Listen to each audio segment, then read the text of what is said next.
Voy a... Esto me... No sé cómo lo voy a hacer para poder... Yo lo comparto. No, para ir mirando atrás lo que va saliendo. Sí, claro. ¿Quieres que me ponga, ponerte tú más acá? Yo me tiro para acá. Ah, ya.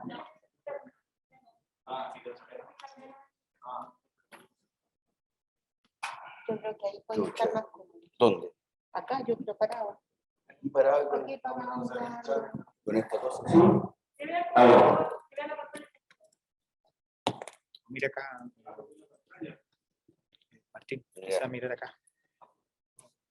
Ahí. Y yo te voy a... ¿Qué hago? Eso, ponte ahí en una silla y yo me voy para... Ya, ahora sí, empezamos. No he cambiado en nada, ustedes pueden ver. Ya, esto es para acá, esto es para allá. Esto es para acá. Mi café. Y mi libro. Estoy armado. Bien, la ponencia, presentación que haré se llama Elementos para la reconstrucción de la historia territorial mapuche, la historia del despojo. Son las fuentes, los caminos de investigación, los trabajos que yo he realizado ya durante un largo tiempo. Esto empieza en el año 88 con la defensa de las tierras de Quinquén, nos están cortando la araucaria.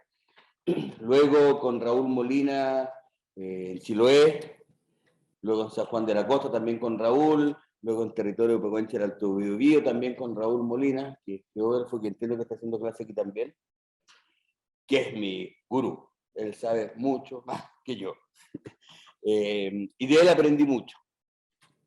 Y desde esos años en adelante yo he seguido trabajando ya con las comunidades de Mayeco, con las comunidades de Cautín, también de Arauco, hacia el norte con los Collas, con los de Guita y con el colega Campos, hasta Rapanui llegamos también con Molina, haciendo lo mismo, que es la reconstrucción de la historia territorial y sobre todo la historia del despojo. Estamos hablando de una historia negada, invisibilizada, que no se cuenta, no se contaba hasta hace, ni se hablaba hasta hace poco tiempo atrás, y de un tiempo a esta parte, por cierto, se ha ido poniendo en su lugar. Pero yo esto no lo aprendí aquí en la universidad, ni lo aprendí tampoco en el colegio, ni tampoco en el doctorado, una cosa que no se enseñaba por lo menos en mis tiempos. Había como una historia que estaban los araucanos, después llegaron los españoles, de ahí los chilenos, y hay un salto a los alemanes, por ejemplo, el caso de Valdivia. Pero había un pedazo de la historia entre 1870 y 1860 y 1920, que es la etapa del despojo territorial mapuche, cuando el Estado chileno se hace de las tierras mapuches, cuando los colonos se hacen de las tierras mapuches, que no se contaba, ni menos se contaba tampoco el cómo se hicieron de estas tierras, y en eso consiste este trabajo. De este trabajo. Es un paseo por Alto Biobío, por Osorno, por Mayeco, por Cautín, por Valdivia, por Chiloé, por Arauco, por todo el territorio. El Gualmapu, palabra tan polémica hace 2 semanas atrás, peleas menores. Y bien, lo primero que hago yo ahí es presentar una foto en que hay una ruca, en que hay un título de dominio y hay un título de merced. El título de merced es la forma como el Estado reconoce parte del dominio mapuche, parte menor del dominio mapuche, de las llamadas entonces reducciones, cuyo nombre habla por sí solo, y que consistió en entregar alrededor de 500.000 hectáreas de un total de 10 millones, el 5% de la ocupación real del pueblo mapuche, y empobrecerlo. Quiero señalar esto desde un principio. Siempre se plantea que la zona de Arauco, Alto Biobío, Mayeco, que la zona mapuche son las zonas más pobres. Y los mapuches dicen: nosotros no somos pobres. Nosotros fuimos empobrecidos. Nosotros teníamos un gran territorio. Nosotros teníamos animales grandes. Teníamos cuyín, que es la moneda que... Ahora, ni hay cuyín, no hay plata, no hay animales grandes. Porque no se puede tener animales grandes en una hijuela, un título de 35 hectáreas para 7 familias. Y así fueron reducidas. Y fueron reducidas a través de los remates en Mayeco y Cautín y a través de la compra de acción y de derechos territoriales en Arauco, Alto Biobío, Osorno, Valdivia y Chiloé. Y ambos elementos se juntan en la ruca, que es el otro elemento de la fuente, porque estas son las fuentes históricas, ya que estamos en la Facultad de Historia, son las fuentes de conocimiento, que son las fuentes documentales. Pero también hay otras fuentes que son las fuentes orales, la tradición oral. Yo me acuerdo cuando di mi examen de historiador, el año 90, que se titulaba Historia Oral e Identidad Histórica del Impacto del Maremoto del 60 en la comunidad de Cocao, Chiloé. Y mi tesis consistía en que antes de Cristo y después de Cristo no valía nada al lado de antes del maremoto y después del maremoto. Pero las fuentes del maremoto eran las fuentes del anuario hidrográfico de la Armada, que decía cuánto midió la ola y nada más. ¿Y cómo se hace esa historia? En el examen me preguntaban, me decían que la historia era, que la memoria era subjetiva. Bueno, que lo mío era como periodismo, así como, lo peor. Y que era subjetiva. Y yo les decía, mira, en realidad las memorias de Arturo Alessandri Palma o de Benjamín Vicuña Maquena, esas sí que son subjetivas. O sea, esas están creando ideas, están creando país, están creando nación. Aquí es la historia de un pueblo. ¿Y por qué esas no son subjetivas? Porque están en un libro. Entonces, en definitiva, era la devaloración de la cultura popular, de la identidad local. Sí, pero es que es frágil. ¿Por qué la otra memoria no es frágil? Yo soy un convencido que la subjetividad, que sí existe y no es mala, planteándola, y el trabajo con las fuentes orales en forma tan rigurosa como es con las fuentes documentales, forman parte de la historia, son fundamentales. Más hoy día no se conocería mucho del holocausto nazi si no se recogiera la historia de quienes lo sufrieron en los campos de exterminio. Y eso se maneja en la ruca. Las historias que se cuentan en cada comunidad, al calor del mate, del fuego, son las historias de la comunidad. Y que son tremendamente coincidentes con estas dos otras fuentes. Por esa la imagen de ese juego. Pero empecemos al tiro y nos centramos sobre todo en lo que alcanzo a tratar en este libro. Este libro trata hasta el año 1920, que es cuando se forma la propiedad. Entre 1870 y 1920 se forma la propiedad particular en el territorio mapuche. Lo que viene después son transferencias de dominio. Y lo que buscaba develar era la ilegitimidad de los títulos legales actuales, poner en contradicción la legalidad con la legitimidad. Porque las empresas forestales te plantean, nosotros tenemos títulos legales, de acuerdo, pero esos títulos legales se remontan hacia atrás y se remontan en un primer momento cuyo origen es a lo menos engañoso. Y ese no se sabe. Entonces, como la tesis del auto robado, no sé, a una persona, Fernando, le roban su auto, se encuentra 10 años después con su auto en un viejito manejando. Ese auto es mío, no, ese auto yo lo compré, te dice. Y te muestra los papeles y dice, se lo compró otro, y dice otro, pero hubo un primero que te lo robó. Deja de ser el auto de Fernando. Es un auto robado. Estamos hablando de un campo mucho mayor que es el territorio, ni siquiera la tierra, el territorio. Que forma parte, insisto, fundamental en la memoria mapuche. En cada territorio se sabe hasta dónde se llegaba, hasta dónde se deslindaba, cuáles eran los vecinos, el río que bajaba, los lugares religiosos, lugares de reproducción material, todo eso está presente y ya no podemos acceder a ellos.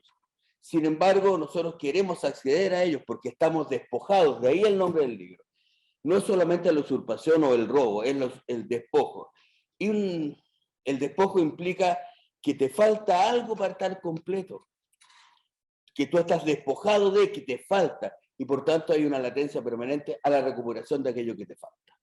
Aquí la modernidad me ayuda. Esto es una propuesta general que tiene que ver con los hitos que forman parte de la memoria territorial mapuche. Los hitos entendidos como puentes, como pasos, como desde que pasó esto, desde que yo crucé este puente, que estoy en el otro lado, ya nada fue igual. Y es una forma metodológica de trabajar, por lo menos en mi caso, con las comunidades, cuando planteo como base cuáles fueron los elementos, cuáles fueron los hitos que fueron haciendo esta historia. Tenemos entonces las tierras antiguas, la ocupación militar de Wallmapu, la mal llamada pacificación, de 1884 a 1929 el proceso de erradicación o de reducción a través de los títulos de merced. Ojo con las palabras, un título de merced, la merced es un regalo en el español antiguo. No es el reconocimiento de la posesión con ánimo de señor y dueño por el tiempo que la ley exige, como es el dominio, es un regalo. Y es una reducción. Y también se llaman reservas, porque es lo que el Estado reserva a los mapuches una vez que le entrega el gran territorio a los colonos. Es ahí el nombre. Hay otro hito que es el trato dado a colonos y mapuches. Aquí me salgo, que es distinto, que tiene que ver con lo que son país. Aquí me salgo un poco de lo que es el libro, pero que tiene que ver con la pérdida de las tierras al interior de los títulos de merced, o sea, allá de las 500.000 hectáreas se pierden 100.000 hectáreas más, con las corridas de cerco, con los arrendamientos a 99 años, tan de moda en estos días también, y que por suerte la Corte Suprema lo está revirtiendo. Luego la reforma agraria, la contrarreforma agraria, la reforma agraria, que es un momento en que se reconstruye en parte importante los antiguos los mapuches, y la contrarreforma agraria en que todo eso se retrotrae y llegan las empresas forestales, Chile País Forestal, el Pacto Nuevo Imperial, la Ley Indígena 19.253, que tiene que ver, que es importante, porque la ley indígena plantea, entre otras cosas, que las tierras mapuches son aquellas que derivan de estos títulos entregados por el Estado. O sea, aquel título que fue un castigo, que fue una reducción, es la solución al problema.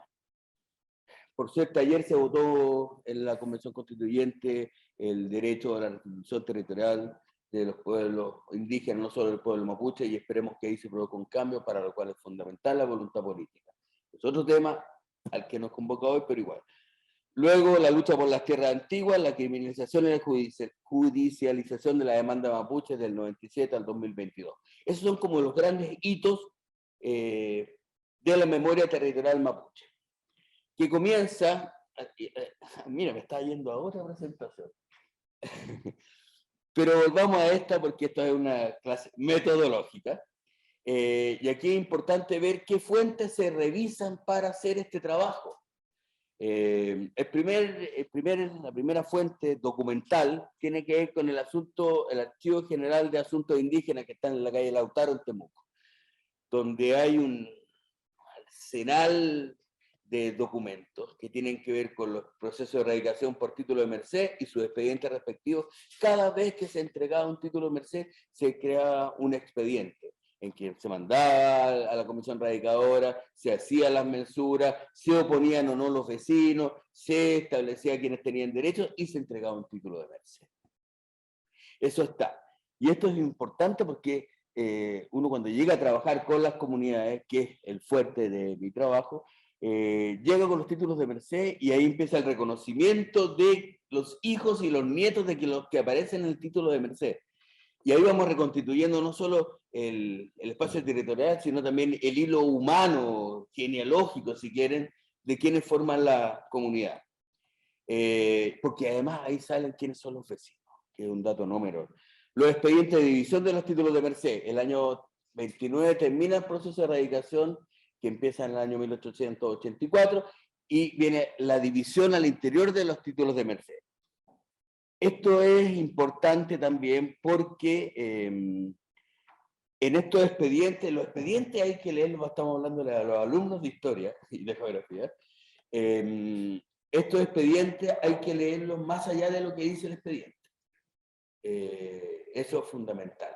Y en estos expedientes siempre aparecen los vecinos, porque la ley decía que se dividirá el título de merced una vez que están todos de acuerdo al interior de la comunidad, y que las tierras que faltan a los títulos de merced solamente corresponden a las tierras que fueron tituladas en merced.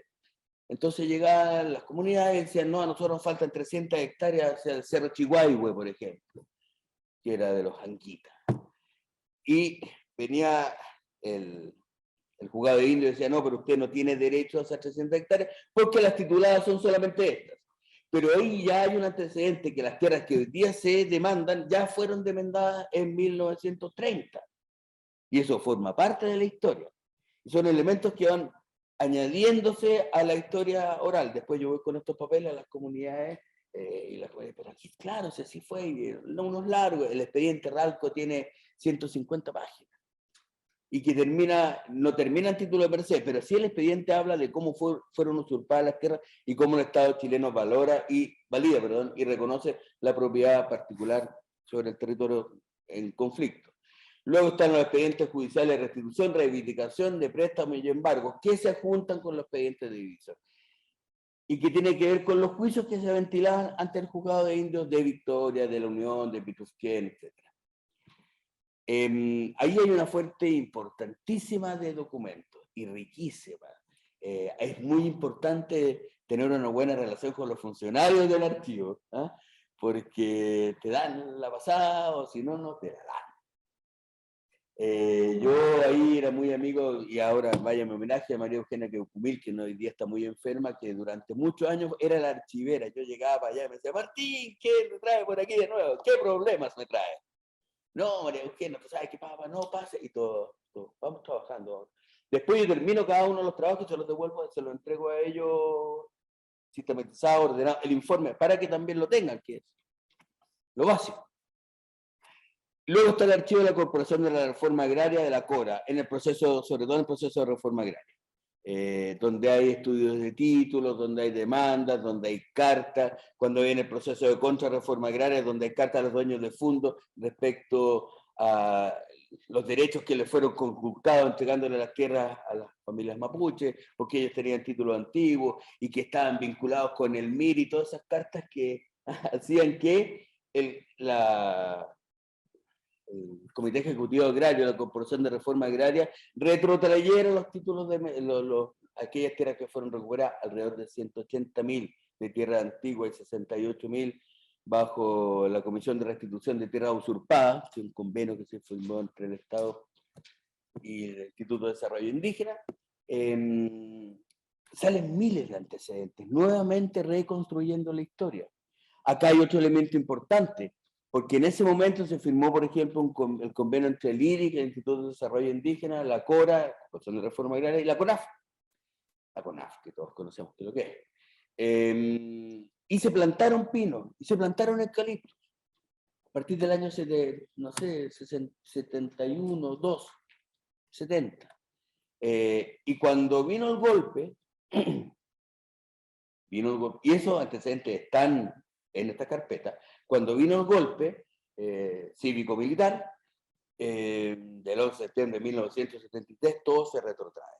Y como la propiedad está en manos de la CORA, porque tenían que pasar 5 años para que la propiedad se transfiriera a las familias que formaban parte de los asentamientos, esos años no pasaron, queda en manos de la CORA, que dependía a su vez de la CONAF, que a su vez el jefe era Julio Ponce Lerú, el yernísimo del innombrado.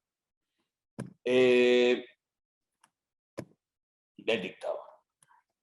Y ahí pasan las tierras forestales porque se decretan esas tierras, que son tierras antiguas que fueron recuperadas, que se reconstruyeron los lofts, que las familias mapuches volvieron a colindar entre sí, pasan por tanto, a CONAF, de CORA a CONAF, y con Ponce Lerú se privatizan y se entregan a precio de huevo a las empresas forestales.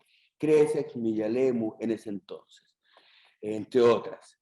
Y ahí está el origen de la propiedad forestal hoy día. De ahí viene.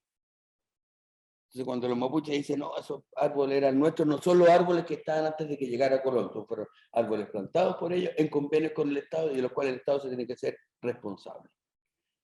Luego está el registro conservador de bienes raíces, que es para los historiadores que les gusta escudriñar y meterse en los archivos y encontrar ese exquisito trabajar ahí.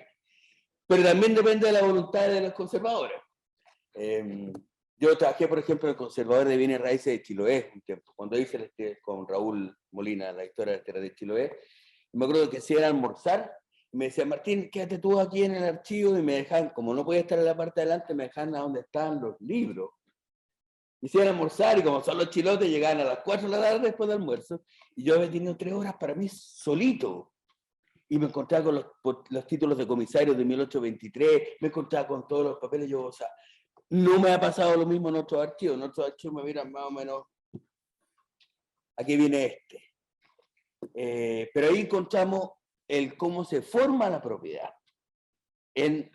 Insisto, no en Cautín ni Mayeco, sino que en las zonas donde no hubo remate y colonización. Y están las compras, hipotecas y embargo de acciones y derechos territoriales. Los mapuches no tenían inscritas en sus tierras, entonces lo que hacían era adjudicarse a los particulares acciones y derechos. Y una acción y derecho, tomar café. Una acción y derecho es, por ejemplo, cuando una persona se muere, sus hijos heredan todos los bienes del causante, del difunto. Son dueños en acciones y derechos de todos los bienes, hasta que llega un juez compromisero y dice, eso es suyo, eso es suyo, eso es suyo, eso es suyo, y lo reparte. Hasta ese momento todos son dueños de todo. Aquí lo que hacían los colonos, los particulares, lo que hacían era comprar la acción y derechos de una persona, de dos personas, y con eso él venía al juez y se lo adjudicaba y se hacían dueños de todo el territorio. No pasaban a ser dueños con los otros que no vendieron, con los otros que no enajenaron. Se hacían dueños de todo. Y se inscribía como tal. Por arte de magia, lo que era acción y derecho, de repente aparecía inscrito como dominio. Y no había sido dictada la adjudicación. Por tanto, es un acto ilegal. Pero pasan 10 años y prescribe la acción, por tanto, se legaliza el papel. Están las compras de derechos en cuestión de mapuches que no viven en el sector. Eso es lo otro, porque no solo va, uno puede no, libremente. Bueno, hay trabajos de otros colegas historiadores.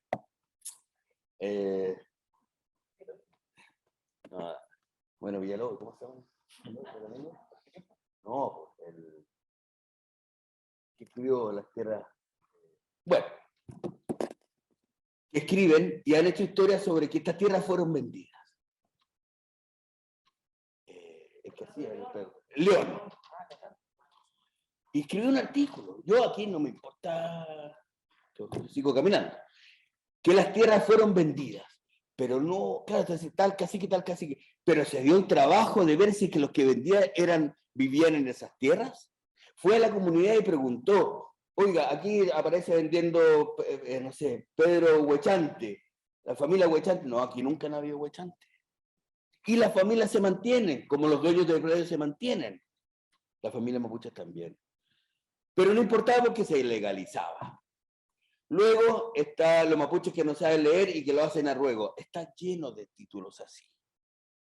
Mapuches que no saben leer y que están firmando un título a ruego. Y tú revisas quién firma él y es el mismo que después aparece comprándole al mismo a quien le transfiere posteriormente a Clodomiro Fonseca, que era notario y conservador de Valdivia, a la vez testigo en las ventas y a la vez compra para Adolfo Stegmayer.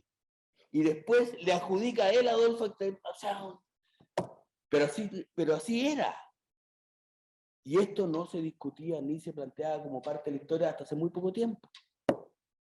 Luego tenemos los archivos de la institución y las reparticiones de gobierno, la CONADI, donde hay miles de cartas sobre las demandas territoriales antiguas, en que se explica. Además, yo trabajo haciendo una pequeña pyme, que son los historiales. A cada comunidad le piden hacer una historia de su comunidad, entonces me llaman, oiga, ya sabe que nos dijeron que usted hace historiales. Yo sí hago historiales. Y se cobra una cantidad determinada que me pagan con completadas, con metros rumas, o ahí ellos verán. Y se reconstruye la historia de cada comunidad, con estos mismos antecedentes y después se le entrega. Y que son la base de trabajo también. Y muchos de estos antecedentes que se rescatan de la CONADI forman parte de esta historia, que es increíblemente coincidente con la historia documental. Luego está el Ministerio de Tierra y Colonización, o el Ministerio de Bienes Nacionales, sobre todos los procesos de revalidación de títulos ante el fisco, el proceso de RBT. A partir del año 30, más o menos, con la Ley de Propiedad Austral, todo Chile se declara fiscal, excepto aquello que tú pruebes que es tuyo y por tanto no es fiscal. Para eso tú tienes que tener certificado de dominio vigente y tener mejoras realizadas en el predio determinado. Y se hace una carpeta, un expediente de cada predio. Entonces ahí también está la historia de la demanda. Ahí también está la historia de la lucha por la tierra. Ahí también está la historia de los dueños de fondo, quién le transfirió a este y a este y a este, y también forma parte de esta historia. También hay cartas en plano, porque hay que ocupar la geografía, los historiadores tienen que ocupar la geografía. Aquí, me acuerdo que uno tenía como 2 o 3 ramos, y de repente me doy cuenta que mi gran aliado en la geografía, no lo sabrá Andrés Núñez, que viró geógrafo, pero era de los nuestros. Bueno, luego está el Ministerio de Guerra, Culto y Colonización, por lo mismo, porque es la institución encargada de traer a los colonos que va a ir enquistando, o insertando o instalando en el territorio mapuche. Antecedentes sobre el accionar del ejército de ocupación de la Araucanía, del proceso de colonización, que es fundamental. Las memorias del Ministerio de Guerra en los años de la ocupación militar son brutales y no se conocen. Y forman parte de la memoria mapuche. Y cuando se ha escrito, me acuerdo que en algún momento Villalobos, bueno, ¿cómo se llama? Imprimió, sacó a la luz un libro sobre las memorias ministeriales. Y las memorias ministeriales de Villalobos llegan hasta el año 1862 y de ahí se saltan a 1883. O sea, no pasa por lo que fue el momento de la muerte, del genocidio, de la invasión, de la quemazón de Ruca, del rapto de animales. Todo eso no se cuenta. Y están en estos papeles, están en la memoria del Ministerio de Guerra, y que yo creo que están las cartas de Lonco Quilapán, las cartas de Mañil Bueno, están las respuestas de Orocimbo Fuensalía o de Gregorio Urrutia. Está todo eso, y también forma parte de la historia. Luego está la prensa nacional y regional, porque está todo en prensa. Es como mi conclusión, pero lo que yo quiero plantear con esto, que todo lo que está dicho en este libro y todo lo que se ha negado e invisibilizado, se sabía, se conocía, salía en la prensa, salía en los informes parlamentarios de colonización, está en las memorias de los ministerios. Entonces, la sorpresa es tan grande, se sabía, pero se negaba y se invisibilizaba. Y luego está la revisión bibliográfica, en particular aquella referente a la historia y a la temática territorial mapuche, y los documentos cartográficos, que son una joya, que yo, hasta que me puse a trabajar con mi hermano Raúl Molina, que es geógrafo, y que yo caché que era absolutamente necesario trabajar la historia con la geografía, de la distribución territorial, cuáles son los pedazos, hasta dónde llegaba la comunidad de Temulemu, que colindaba con Didaico, con Pantano en el Cerro de la Mula, pero ahí se enquistó el Fundo Nancahue, que va rearmando el territorio. Y además, para el trabajo con las comunidades es fundamental hablar el mismo idioma, y cuando uno está hablando del territorio, está ahí hablando el mismo idioma. En castellano o en mapudungun, está hablando el mismo idioma, está hablando de lo mismo. Y finalmente tenemos el trabajo en terreno, que viene con la definición de los hitos históricos territoriales, que fue lo que ya mostré hace un rato, que facilitan el trabajo y generalmente son esos hitos, los que ya vimos. Los traún y entrevistas individuales, cómo se evidenciaron, cómo se integraron a la memoria colectiva y cómo se reconstruyen actualmente. Yo con todos estos antecedentes voy a las comunidades de Emilio Peña y los papeles que tenemos. Y aparece Rodrigo Curipán y aparece la carta de su abuelo Juan Curipán en el año 70 a Salvador Allende. Y dice, viste, si yo decía que mi abuelo había mandado una carta, viste que yo las contaba y ustedes no me creen, aquí está la carta. Cosa que para mí es alucinante, llena de sentido mi oficio de historiador y mi ser humano, que van de la mano. Y luego están los custodios de la memoria, los, ¿cómo se llamaban antes? Que ahora ya no se puede decir, los informantes claves. Claro, los informantes claves. Los custodios de la memoria, le llamamos algunos, que son aquellos que guardan la historia, los huepifes, los kimche, los kim, conocimiento, che, gente, la gente sabia, los que cuentan la historia, los que cuando hablan su historia están contando la historia de la comunidad. Se funden, es lo mismo. Y luego la elaboración de mapas temáticos, históricos, territoriales, que eso ya es lo mejor. O sea, vamos llenando de sentido unos mapas. porque aquí está la tierra de veranada, aquí está la tierra de invernada, esta tierra se seca en el invierno, ya hasta aquí llega el fondo y vas reconstruyendo cartográficamente el territorio y estás reconstruyendo además históricamente el territorio. Así por lo menos es el oficio de la forma como yo lo hago ya hace unos buenos años, 35 años. Eso.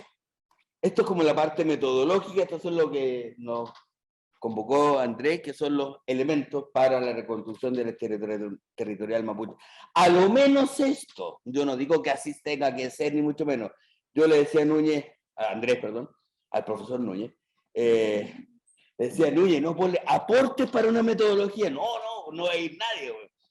Ya, ponle cómo se hace, ya, pero son aportes. ¿Ah? Y quiero que así se entienda también. Y para que no sea tan fome todo lo que voy a hablar, vamos a ver elementos, imágenes, que están en el libro, que han salido en varias partes, que están en todos lados. Pero es importante reconocer, por ejemplo, que a 1812, cuando se levanta este primer escudo patrio, con mapuche ahí el escudo de José Miguel Carrera, que yo cuento en la tele, que llegó José Miguel Carrera y le dijo, oye, tengo un escudo. No, eso no fue así. ¿Ah? Pero igual un poco así, es el escudo de Carrera. Que aparecen dos mapuches y abajo sale aut concilium aut ense, que es por el consejo o por la espada. O sea, por la razón o la fuerza. Eso no ha cambiado. Ya hay un elemento mormón, ¿para qué nos vamos a meter eso? Ya tiene otra. ¿Ah?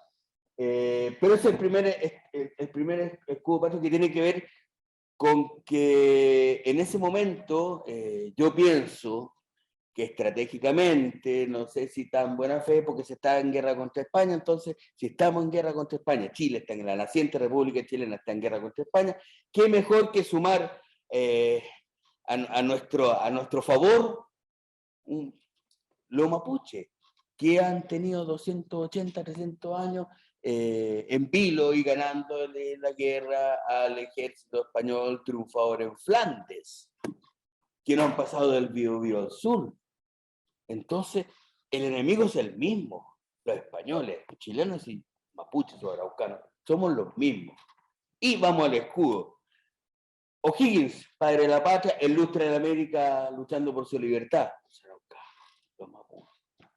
La preciosa porción de nuestro país que no abandonaría sus suelos para irse en pos de un español que solo quiere esclavizarle y hacerse feliz a costa de la servidumbre de sus moradores. Sé que se haya acabado. Ese es el imaginario que se va creando en este momento de la República. Que va de la mano con el Parlamento de Tapigüe de 1825, que yo creo que tiene una importancia fundamental porque es un tratado. Con la corona española hubieron 29 parlamentos que están todos ahí. Y con Chile, la República de Chile, una buena cantidad más. Pero esto es fundamental en tanto es un tratado de un parlamento territorial. De 1825, en 3 años más se cumplen 200 años. Algo habrá que hacer. El Parlamento de Tapigüe, que establece, entre otras cosas, que fue firmado por el capitán Barnechea a nombre de Ramón Freire, director supremo de la Nación. Por tanto, era una firma del Estado chileno o de la República de Chile, de la naciente República de Chile, con el lonco Marilán, cacique de 14 reducciones. Y firman, entre otras cosas, que los gobernadores caciques de la ratificación de estos tratados no permitirán que ningún chileno exista en los terrenos de su dominio. Por tanto, está reconociendo jurisdicción territorial, autonomía territorial, los terrenos de su dominio, lo dice el propio tratado, que lo firman las partes. Haciendo memoria, dice el artículo 19, de los robos escandalosos que antiguamente se hacían de una y otra parte, queda desde luego establecido que el chileno que pase a robar a la tierra, sea prendido, será castigado por el cacique por el cayere, así como lo será con el arreglo a las leyes del país. Es natural que se pillase en robo de este lado del Biobío, que es la línea divisoria de estos nuevos aliados hermanos. Aquí tenemos 45 antecedentes o datos para discutir y hacer un encuentro de todo un día sobre este único artículo. Aquel chileno que pasa a robar a la tierra, o sea, a la Mapu. No solo al sur del Biobío, es la tierra, lo dice el tratado firmado por el Estado chileno. Como aquel mapuche que pase hacia el país.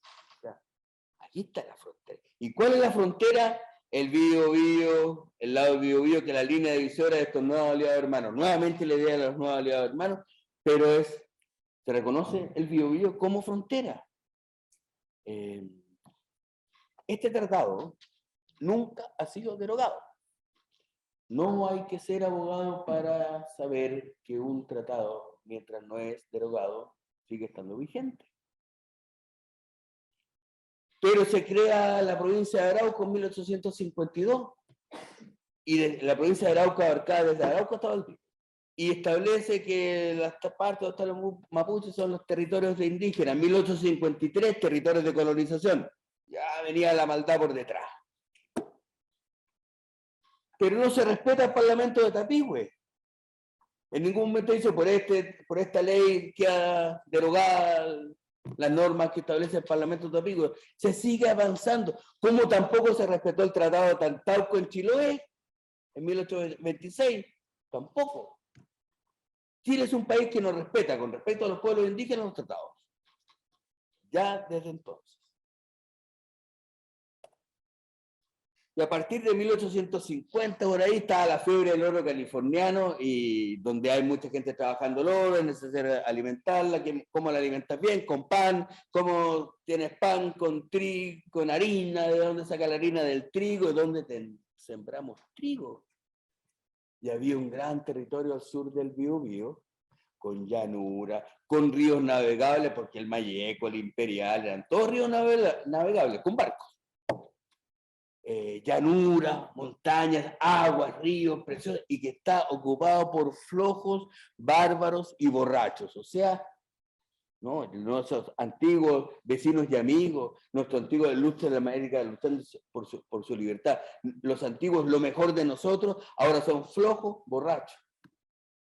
Y que no tienen derecho a esas tierras, que son res nullius, tierra de nadie. ¿Y quién tiene derecho a esa tierra del Estado chileno? Porque el Estado chileno, a partir de Portales, es un Estado unitario, y que está quebrado por esta franja entre el Biobío y el Tolten. O sea, un Estado unitario que no está unido. No tenía sentido. Entonces, hay que ocupar esta parte. Hay que ocuparlo y hacerlo producir. Y para eso hay que traer colonos, extranjeros, mejor. Y empieza el proceso de estigmatización. Si antes en los discursos y en la prensa se hacían loas a los mapuches, ahora los mapuches son lo peor. Y desde entonces ya lo hacía genio y figura el Mercurio, hasta el final. 1860, la ocupación militar de la Araucanía, el mal llamado proceso de pacificación.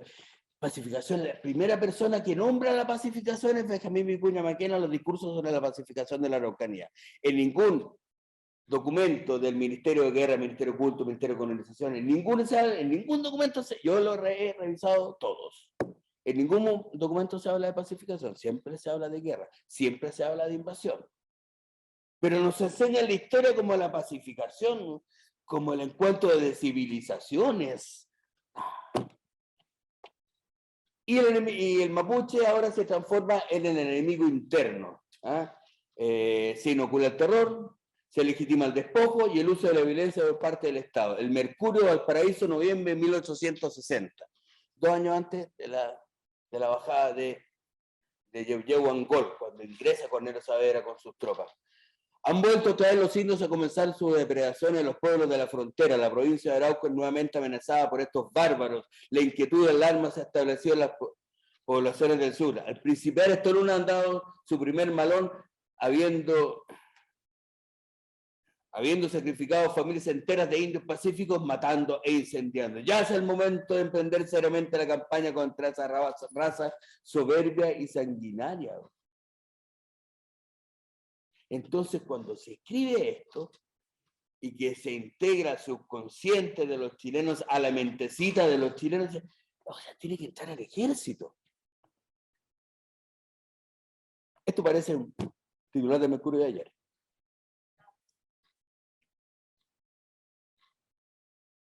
El Correo del Sur, página entera, el Correo del Sur de Concepción de 1861, preparando la cancha para la entrada del ejército. El Correo del Sur es como el actual Diario Austral de Temuco, de Valdivia, de Conce. Es una página entera sobre la cuestión araucana, en que habla cómo no tienen derecho estos infelices, rapiñas incapaces de tener una emoción moral, como dijera Vicuña Maquena. Así se les trataba.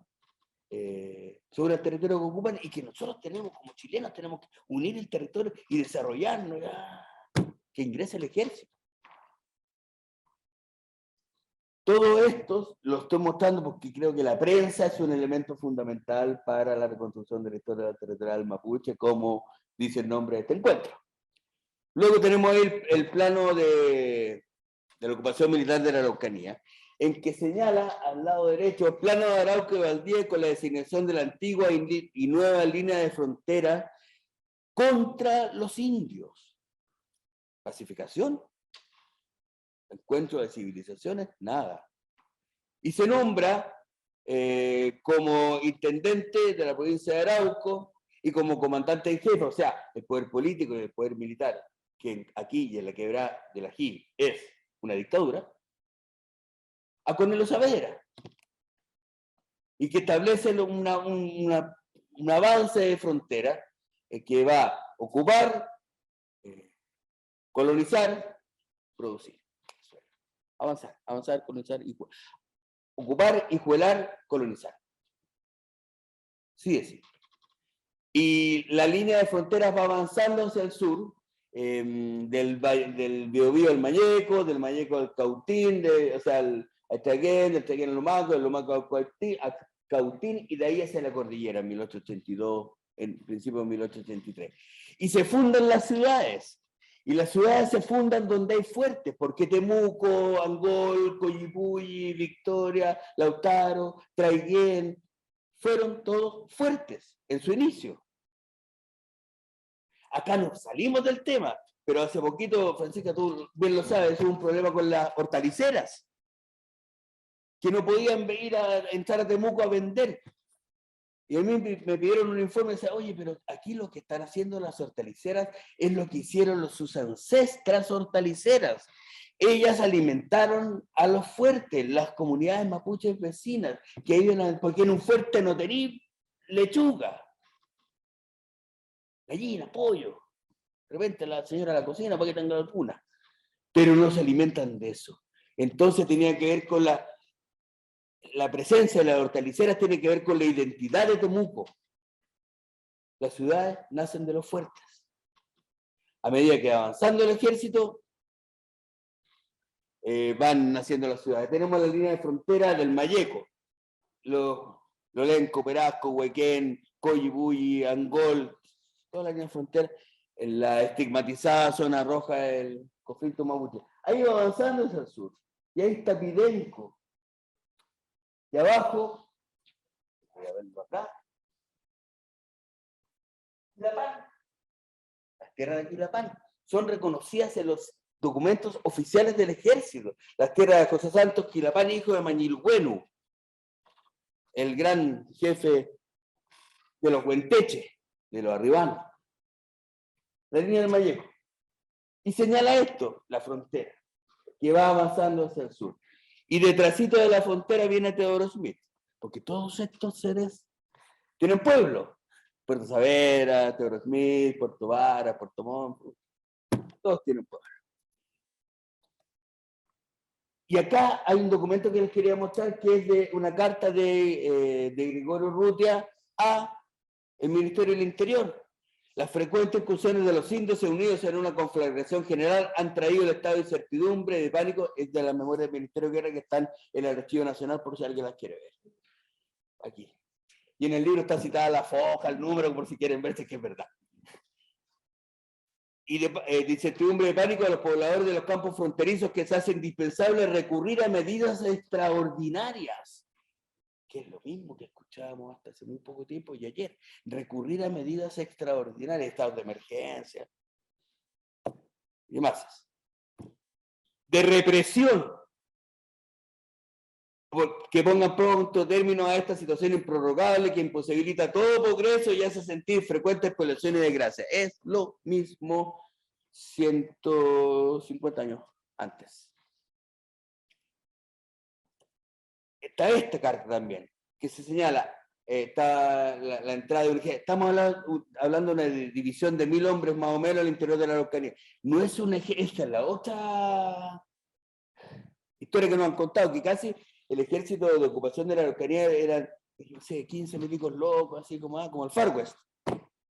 Aquí estamos hablando de una división de 1000 hombres a las órdenes del teniente coronel de ejército don Pedro Lagos. Pedro Lagos, el mismo que ingresó a Triunfante Lima, el mismo que se tomó el Cerro de Arica. Los mejores cuadros del ejército, aquí. Baquedano, tiras cortas. ¿No han visto fotos de Baquedano de este porte? Bueno, uno quiere para decirlo también. Pero bueno. Pero yo soy más formadito, él tenía el cuerpo así, las patitas eran así. Fíjense en la estatua de Baquedano, que la verdad que ya no está, pero hay imágenes ahí y tiene las patitas así. Eran los mejores cuadros del ejército. Espérate, no voy a pescar tú. Bien. Estas fuerzas, o sea, no eran 10 milicos locos, era un ejército. Cuando baja Cornelio Saavedra desde la Nahue, Angol, y ocupa Angol, la ocupación de la Araucanía no nos costará sino mucho mosto y mucha fiesta, copete y asado.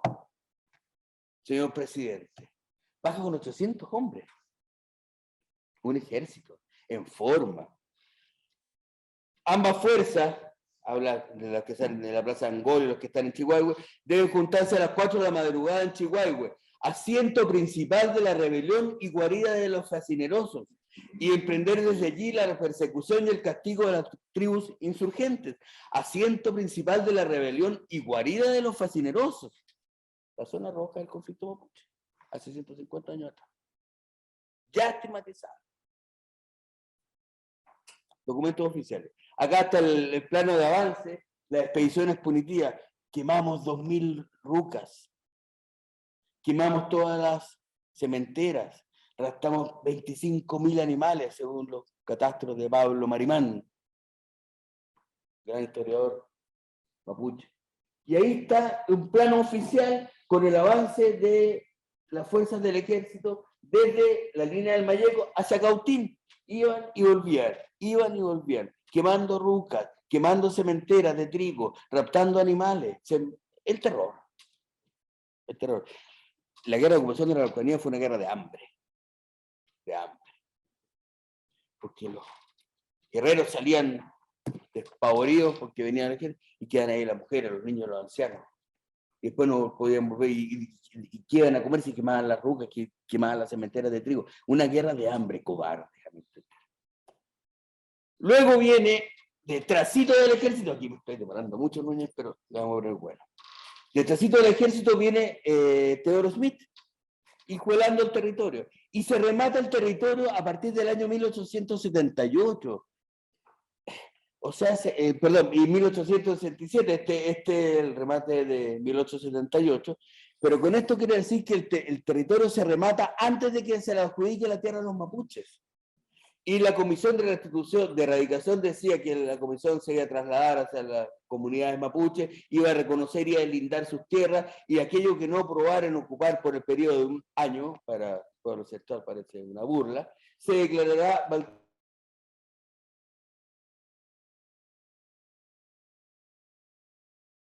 O sea, primero se remata el territorio y en el sobrante radical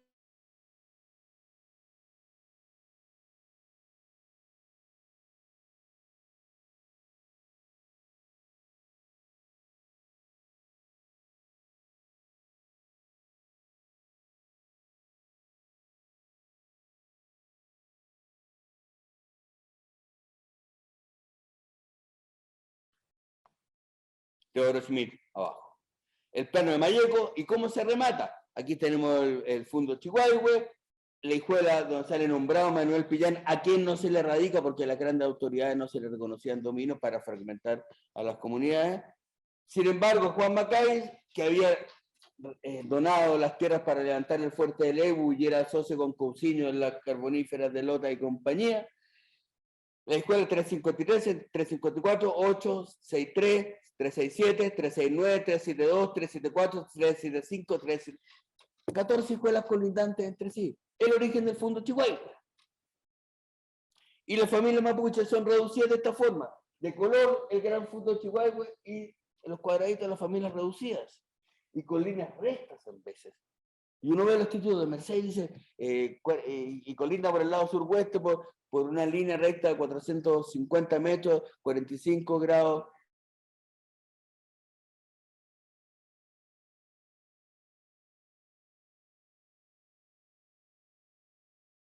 Grado que me corresponde. No es así. Se inventa un territorio, se fragmenta el territorio y se reduce. Entonces, a una familia se le entregan 3.500 hectáreas, ya 455 radicados, 2.458 hectáreas, menos. Por tanto, 5,4 hectáreas por persona. No se puede sobrevivir con una superficie tan pequeña.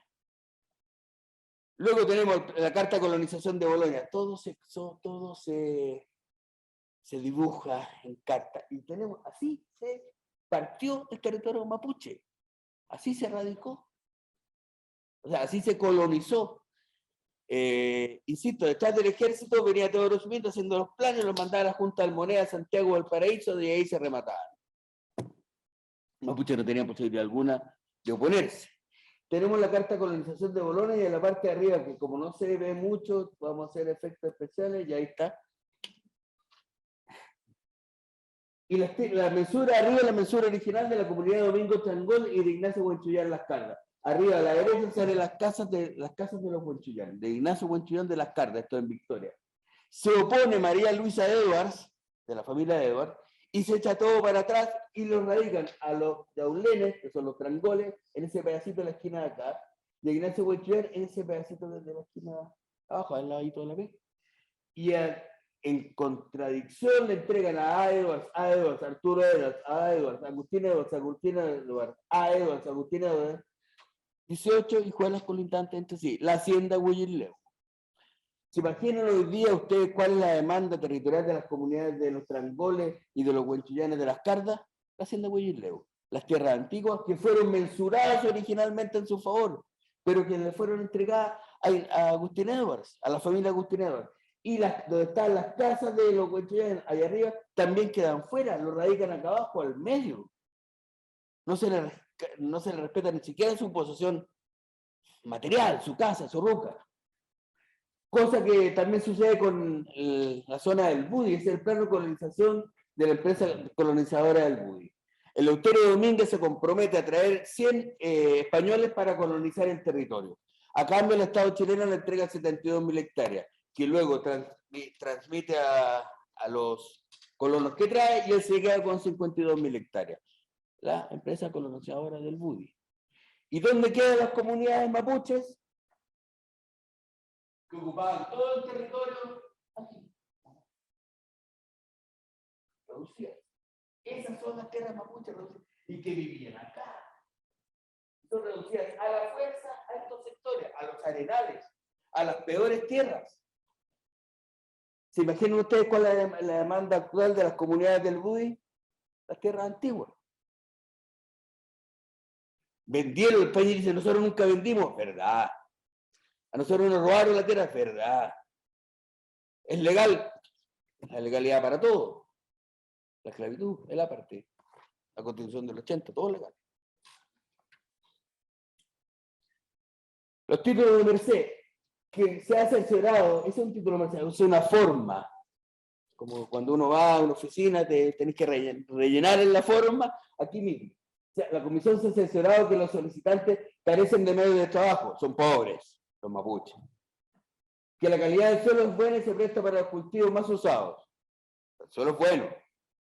Y se le entregan 31 hectáreas para 7 familias. Pero no se les entrega más. ¿Por qué? Porque son pobres, porque no tienen bienes materiales de trabajo. Y los colonos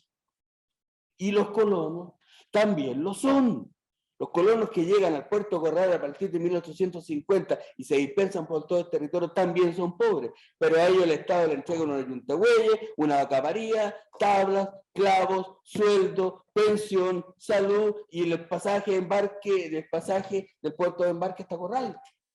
¿Y por qué? Porque son pobres. Entonces, a uno se les castiga por ser pobres, a los mapuches, y a otros se les apoya por ser pobres, a los colonos. Eso ocurre con los remates. La compra, acción y derecho, que es lo que yo le contaba, ocurre en Alto Biobío, Osorno, Arauco, Valdivia y Chiloé. Andrés, 7 minutos. ¿Ya? ¿Te regálame 3 minutos de los tuyos? Bien. Ya, te compro. Te compro 3 minutos, Carola, fíjame 5 minutos. Ya. Y está esta prensa, que es del Correo de Valdivia de 1807. El Correo de Valdivia no era la punto final, la ápice, el análisis, no el Fortín Mapocho. No. Aquí se produjo la crisis generacional, algunos no entendieron nada. Bueno, esos eran diarios que habían durante la dictadura, pero cuando llegó la concertación se los comieron. En resumen. El despojo de los signos de la provincia, cómo se forman las grandes fortunas, 7 métodos infalibles para hacerse rico a costa de los indios, lo dice el diario de Valdivia, que no, así que es un pueblo muy progresista. Otorgarse poderes libres, poderes falsos constituye, puede decirse, el primer método para hacerse propietario de hacer fortuna. Pero alentados lectores que hay todavía otros mecanismos, haciéndose accionista, o sea, comprando una acción y derecho, lo que hablábamos recién. Comprando por animales sin contramarca, poniendo ganado en cercado ajeno, encerrando las rucas, incendiándolas y barbechando enseguida, flagelando a los indígenas que tienen alguna propiedad, haciendo desaparecer a los indios. Eso no lo cuenta la historia de Chile. Eso se niega, eso se esconde. Es parte de la historia sucia de Chile, de la historia de vergüenza. No se cuenta. Y lo dice el Correo de Valdivia.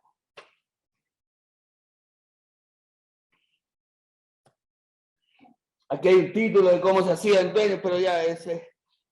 O sea, dice, entre otras cosas, Juan de Mafio fue embargado por el hermano Fulloger para que pague la cantidad de 170 pesos. Me contestó que no tenía dinero el acto para pagar la cantidad y por lo tanto, a solicitud de los ejecutantes, embargué sus acciones y derechos a Juan de Dios Mafio. Juan de Dios Mafio, tras embargo, le deposité en poder depositario nombrado por el juzgado de la persona del mismo deudor, don Juan de Dios Mafio. Hice saber el deudor que tenía Juan de Dios Mafio. Este personaje vivía en Pilmaiquén, del Río Bueno hacia arriba. Le hice saber al deudor que tenía el plazo de 2 días, contados desde hoy, para deducir excepciones. 2 días para deducir excepciones contra los hermanos Fulloger. Tienes que ser un buen abogado. Y termina diciendo, con lo cual se terminó la presente diligencia y no firmó el deudor por no saber. O sea, le prestan plata, no sé para qué. Se consigue plata, no sé para qué. Que pone como aval la acción y derecho, se hacen dueños de sus tierras y después lo embargan y le ponen 2 días para que se oponga. Ahí sé para qué. Así fue. Y así fue, ya me queda poquito. Dice, esto lo puse porque creo que hay que ponerlo.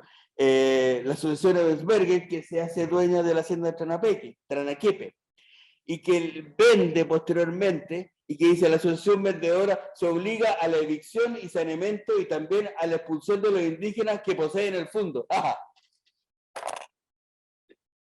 Lo dice el título de dominio, entonces no basta con leer solamente el titular de los títulos de dominio, hay que leer los títulos de dominio, estrujarle y sacarlo por el lado y ahí reinterpretarlo y volverlo a pegar. A los indígenas que poseen el fondo, lo venden con indios, pero usted se encarga de expulsarlo, pero estamos aquí reconociendo la posesión antigua en el mismo territorio. Ya voy terminando, tranquilo. Entonces se constituye la propiedad, por ejemplo, el Fundo Queuco, el Fundo Quilche en Osorno. Antes de 1893, 1893 se dictó una ley que se prohibía embargar, comprar, enajenar acciones de derecho y territorio indígena en la provincia de Valdivia, Osorno y Yanquihue. Esta ley ya había sido aprobada en 1874 en Malleco. Y corre la voz, compadre, no se van a poder comprar tierras indígenas. Y se empiezan a comprar. Hay un testimonio que está ahí que yo no lo voy a mostrar porque ya se me acabó el tiempo, que habla que más del 80% de estos títulos fueron acciones realizadas por 4 personas que actúan como palos blancos de los grandes propietarios.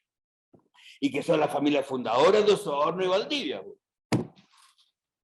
Y tenemos ahí que Adolfo Steinmeier le compra a Pedro Antigüeno. Pedro Antigüeno también aparece vendiendo en otro trabajo que yo hice en Quilche, o sea, en Pichoy, al lado del aeropuerto, Pelchuquín, al aeropuerto del día, está a 100 kilómetros. Y resulta que Pedro Antigüeno tiene tierra en Lanco, Malalhue, arriba, Panguipulli, y en Pelchuquín, en Pichoy, a 100 kilómetros. Pedro Antigüeno. Y le compra uno. Después aparece una serie de títulos, muchas veces sucesivos uno a lo otro, y que terminan en el año 1893 con la compra a Francisco Quilapani y otros por Adolfo Steinmeier. Y luego que ha comprado todos estos títulos, que son acciones y derechos, las transfiere en 1897 a Sociedad Steinmeier y compañía, pero las transfiere como dominio. ¿Cómo pasaron de acciones y derechos a dominio?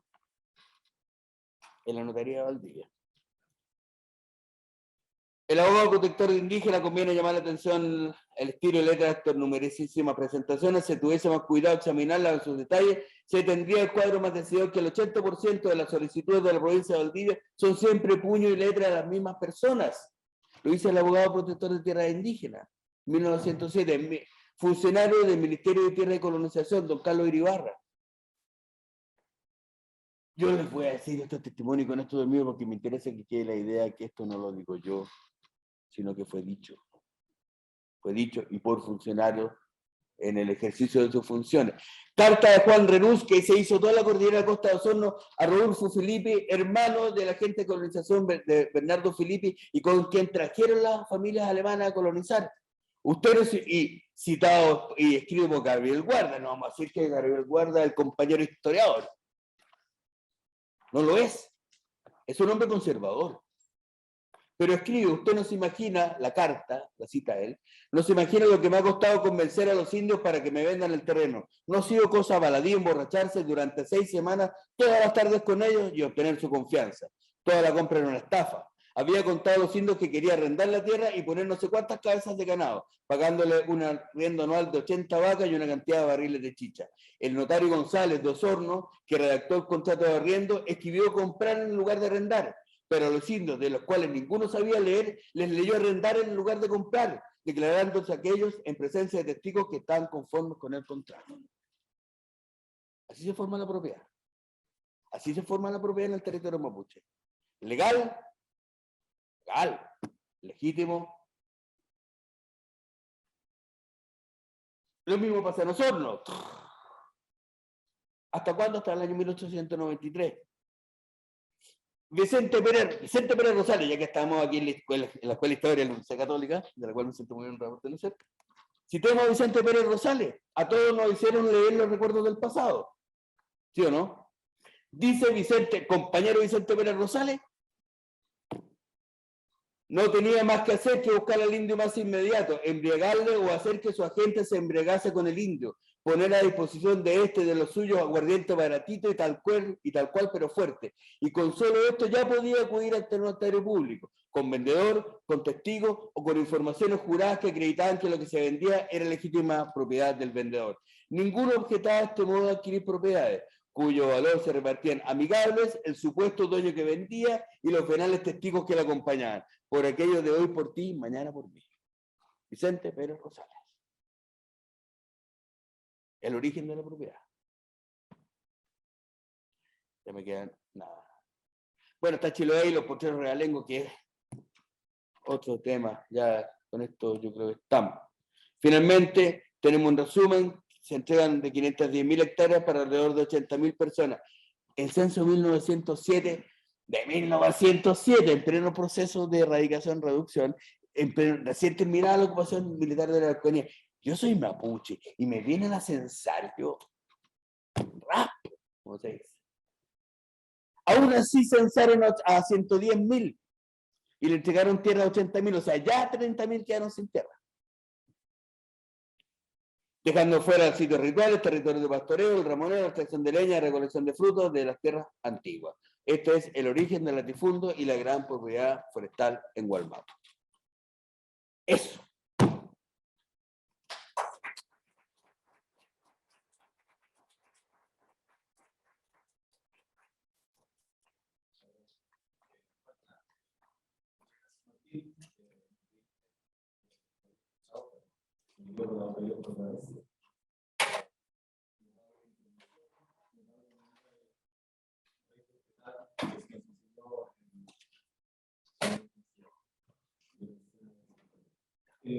Bueno, va a acompañarnos ahora,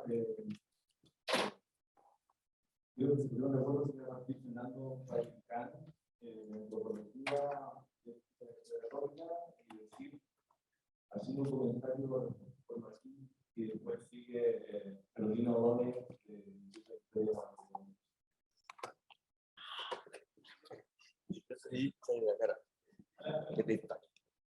bueno,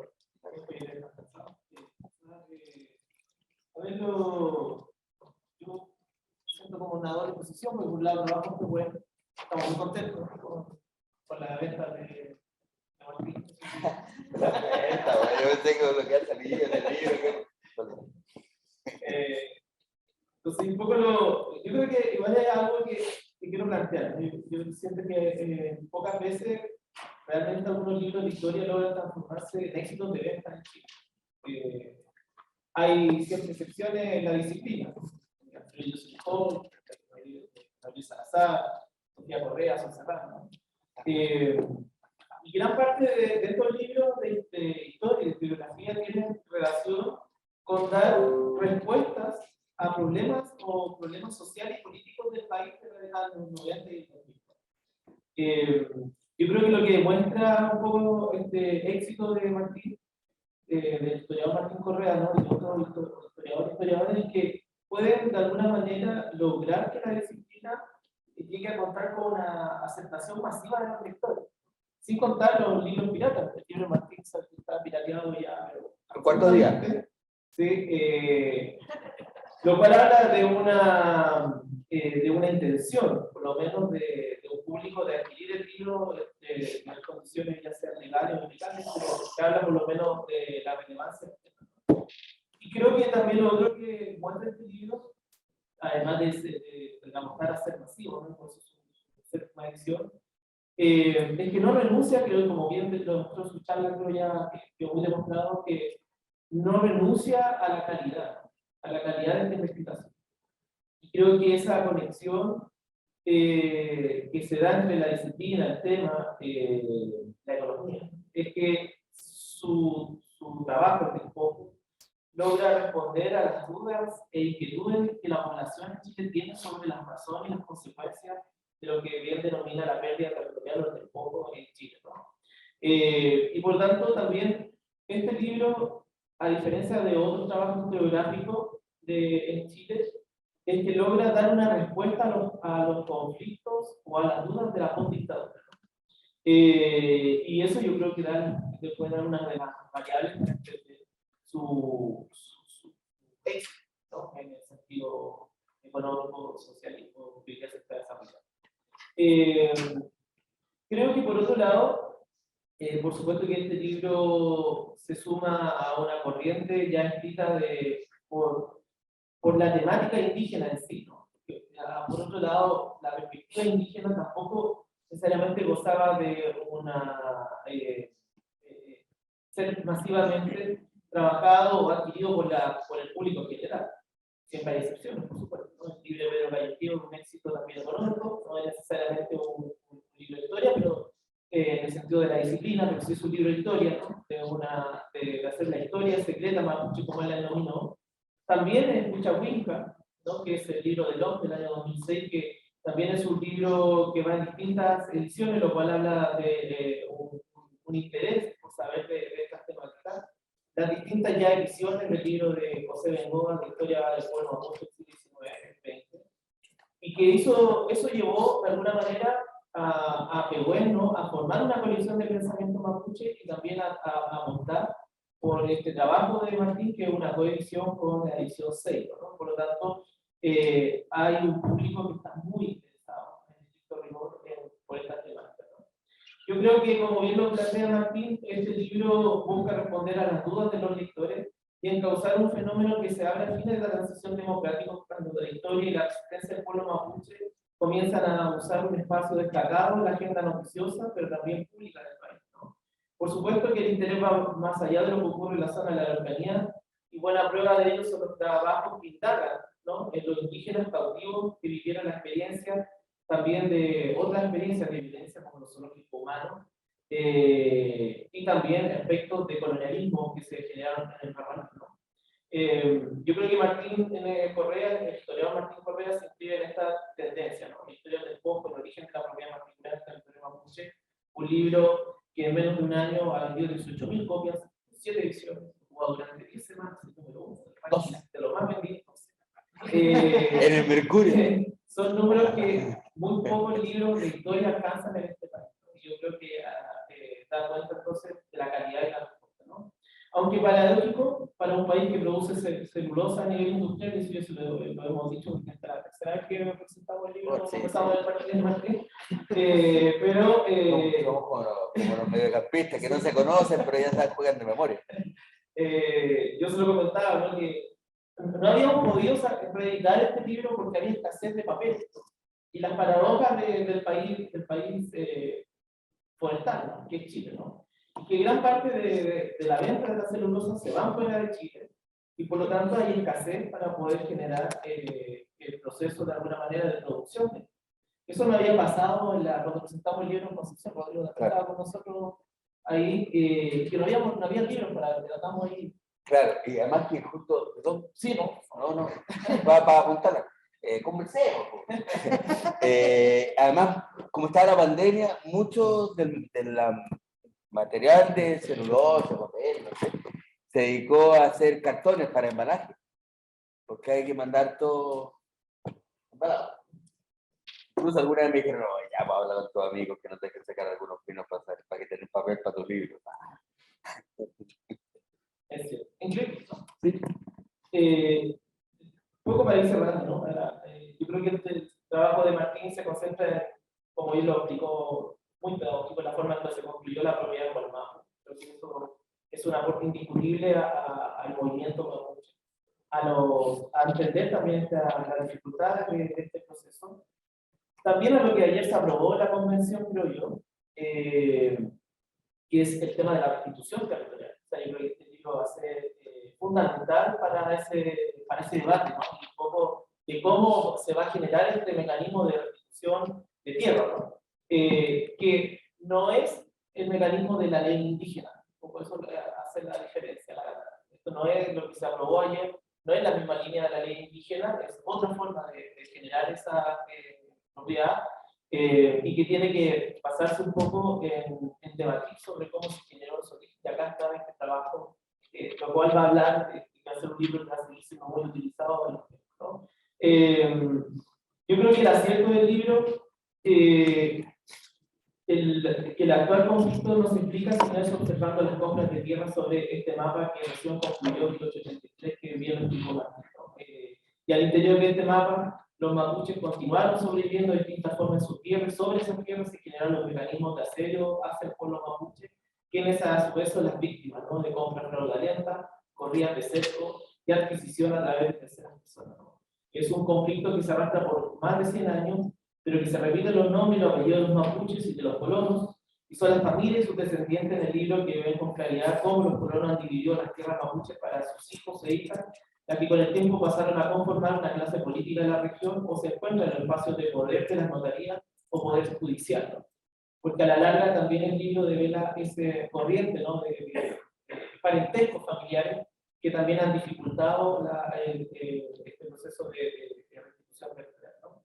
Lo complejo para el tiempo presente es que yo creo que las comunidades y organizaciones mapuche plantean sus demandas hacia la reconstrucción del territorio ancestral, más allá de las tierras revolucionarias, las que fueron sustraídas de su dominio en un acto unilateral aquí a la fuerza por el Estado chileno. Y esas tierras antiguas, como dice Martín, se mantienen vivas en la memoria comunitaria y han sido traspasadas oralmente hasta nuestros días. Y por tanto el conflicto no se va a solucionar, ¿no? Como lo que quiere rápidamente, sino que va a entrar en una nueva etapa de debate sobre de qué tierra, ¿no? Y cuáles son las tierras que se van a hacer restituidas, ¿no? Y como este conflicto creo que tiene esa encrucijada, yo creo que no es casual, entonces incluso ministra de izquierda como Inca Sichel tenga su primer contratiempo en esta misma tierra, ¿no? Como también le sucedió a Salvador Allende, ¿no? En el año 71, y que lo muestra muy bien, ¿no? El cineasta Raúl Ruiz, ahora le vamos a llamar hermano, que es más allá de la ausencia de protocolo, ¿no? Porque si bien los protocolos muchísimas formas de entrar al territorio, también hay protocolos que un protocolo dice que quien se equivoca agarra balazo, ¿no? Entonces, cuando se usa la fuerza o se trabaja el tema de los protocolos, yo creo que también hay que debatirlo, en ese sentido, qué se entiende por protocolo. Entonces son ausencia de protocolos, el conocimiento de los liderazgos indígenas, cómo dialogar, ¿no? Con quién ha vivido la violencia en los últimos años, quién ha vivido la violencia en una larga duración, si ponemos la fecha, como bien lo plantea este libro a mediados del siglo XIX. Creo que con lo que cierro, las palabras de quien es el prologuista de este libro, el Pedro Rodrigo Curipán, un líder muy importante del movimiento mapuche, de Bajo Mayeco, del Don Francisco, dice: tras la historia del despojo, duerme escondida una verdad que pocos se atreven a mirar de frente y profundizar en los hechos para entender el mal llamado conflicto mapuche, ¿no? ¿Y cuál es esta historia? Como bien lo dice Curipán, transformar las atrocidades en una mitología de grandeza, ¿no? Eso me gustaría plantear a nombre a favor de esta invitación. Gracias.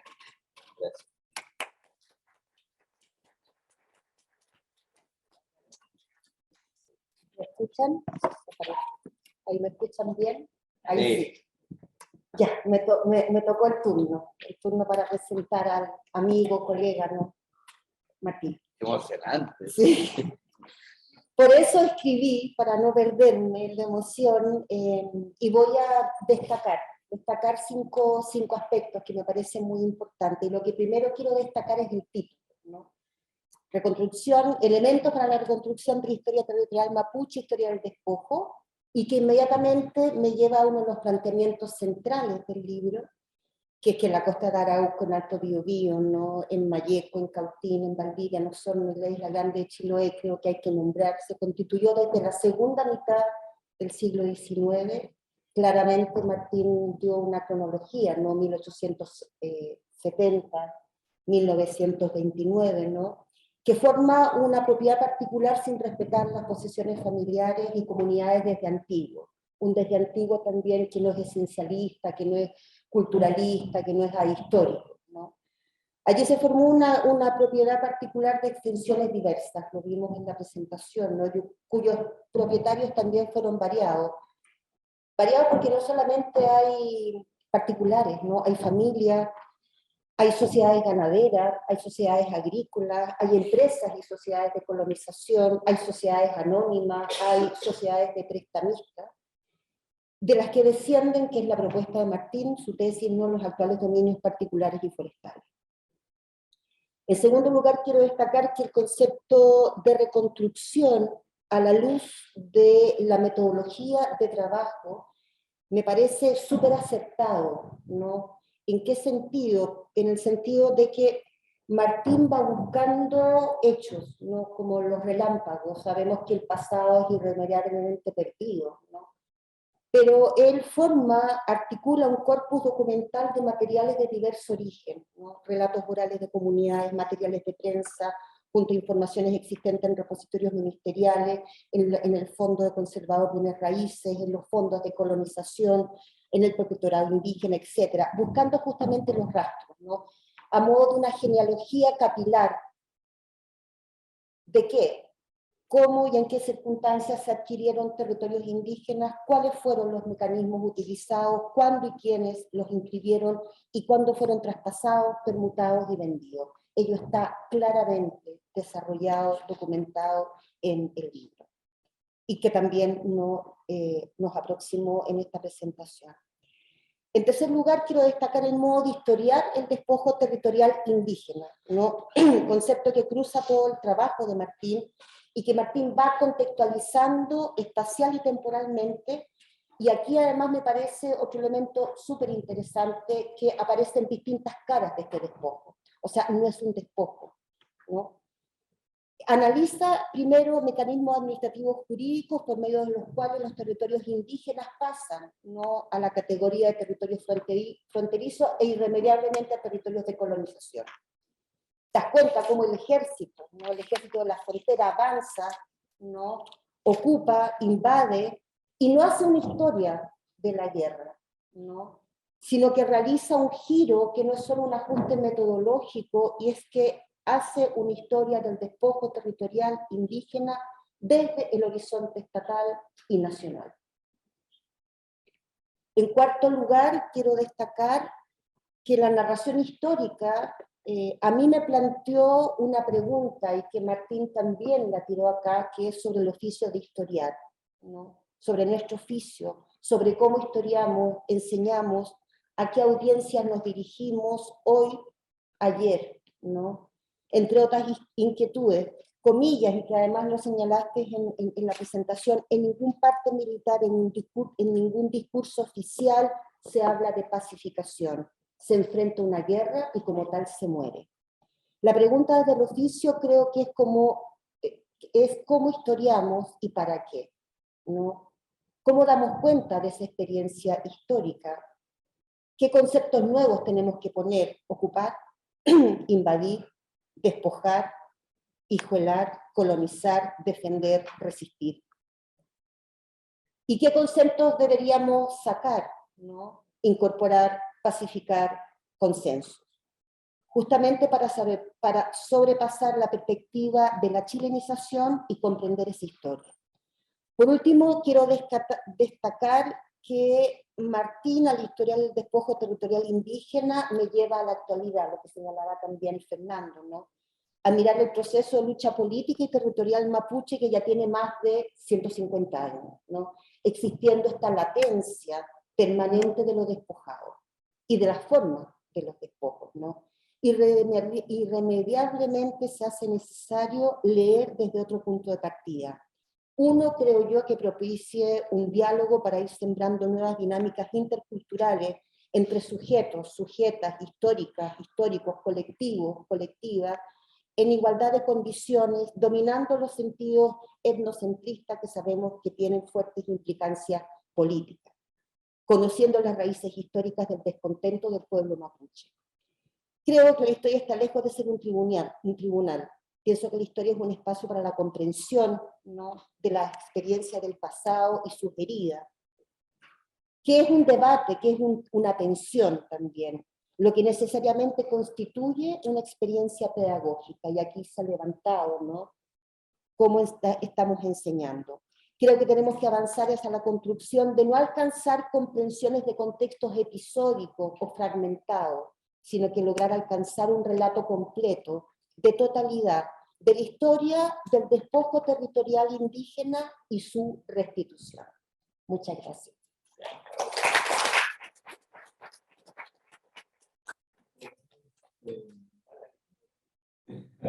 Tenemos unos minutos, si alguien quiere hacer una pregunta.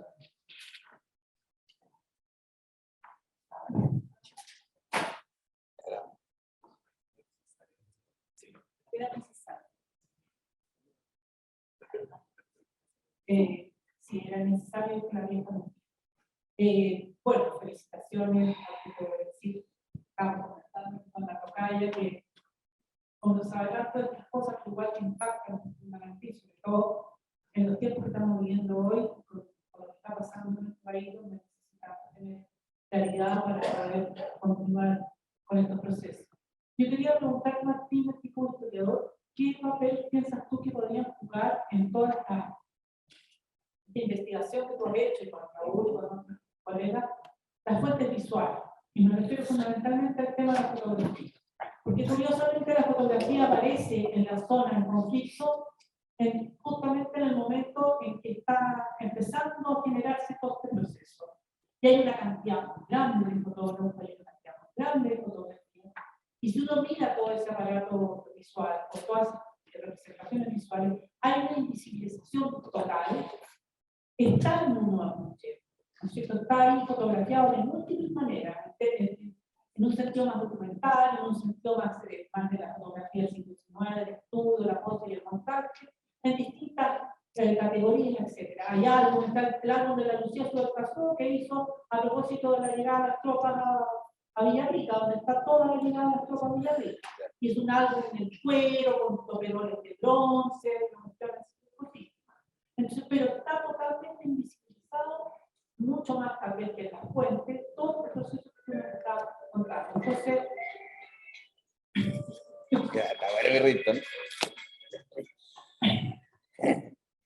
entonces me gustaría saber, a propósito también de los temas de la interdisciplina, que ya nos hemos dado cuenta que los profesionales no podemos seguir trabajando en nuestros propios intereses, sino que tenemos que hallarnos con otros colegas de las ciencias sociales, de las artes, de la estética, etc.